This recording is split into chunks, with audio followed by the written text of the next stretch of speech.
Welcome back to God's Autobiography. My name would be Stephen French. Today is September 25th. It is a Friday and it is 2020. This year for everybody's been a bit weird. Mine's been rather great.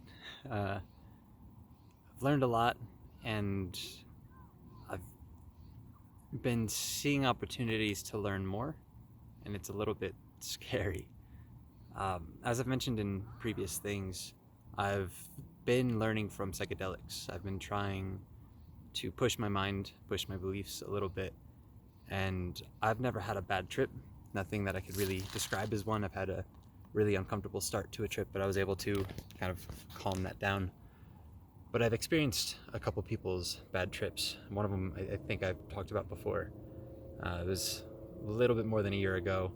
I was with a few friends upstream in some middle of the woods, and one of us had a very bad time where he lost consciousness multiple times. He kept blanking to a clean slate of not knowing who he was or what was going on, with a panic and fear of death.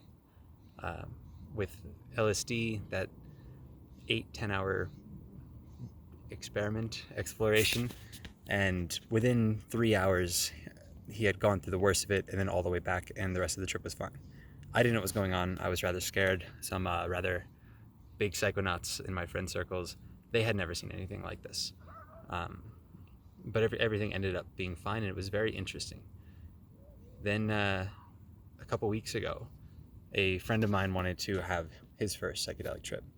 Another friend, that same one, he was going to join in, but he ended up waiting so we could try again at a different place. And a third friend who had just moved here, he's tripped before, so he wanted to jump in with us. And me and the new guy, not new to me, but new to psychedelics, we had a pretty great time. But the third, there was some hesitation going into the trip, and it was kind of my fault. But by the end of this little story, it's not a bad thing, I don't think. He had brought his own tabs. I think he had 5. And we were both taking sugar cubes that were about 230 micrograms each. So I offered one of my cubes, and he could hold on to his tabs just so we had the same amount, all of us going into the same trip. I didn't know that he was planning on bailing. He wasn't quite comfortable with the trip then. And I didn't know that for any reason I would have influence over anybody's anything, especially somebody like in this tricking world who's so much better than me, that I've looked up to for a while. But I have that, apparently. It's something I'm still dealing with. That little bit of doubt is what killed him. All things considered, I guess. He felt very uncomfortable, very weak in the beginning, and I had recalled this, like seeing my other friend go through it. I immediately knew that in this trip I had to be important. I had, like, psychedelics aren't lethal. It's like what we're taking, these are tested, we know what they are. Especially in his case, he's tried them before. It wasn't a fear of mine that if we just even left him on his own, he would be fine. Like, there's nothing really in the house he could hurt himself with. I don't think he'd have a desire to. But he thought he was dying.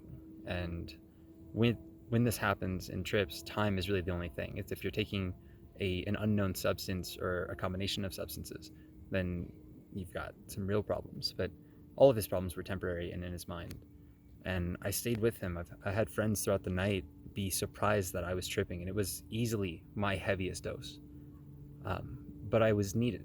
I was important. I had seen this before. I had at least a little bit of experience with it, and I had an opportunity to help. So I did. And for the most part, the only thing that I did was sit still in a semi-lit room with a comfortable tone and a smile on my face, and just a reminder that everything was calm, watching my friend be convinced that he's leaving. It was surreal. It was so messed up, but it was so interesting. And as he finally accepted that he was dying and that he died, and believed that he was in the afterlife, he came back. He was absolutely fine. He had some aphasia. It's typically hard to speak on psychedelics, but he did well. By the end of the trip, like, again, it's only 3 hours in, everything was fine after. But by the end of the trip, even his his speaking was entirely back. It was remarkable. And he had the chance to work on some issues that were already there.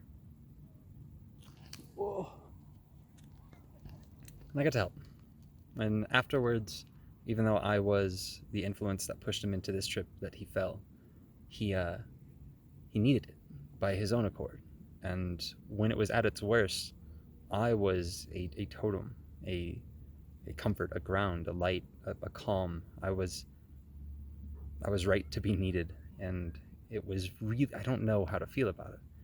But then it gets a bit more intense, where just last week, a friend of mine had a seizure, drug induced, and I was terrified. I was panicked. I could feel all of my innards shaking. But again, it didn't show. I didn't seem intoxicated on adrenaline. I was calm. I was needed. I was important. I was there.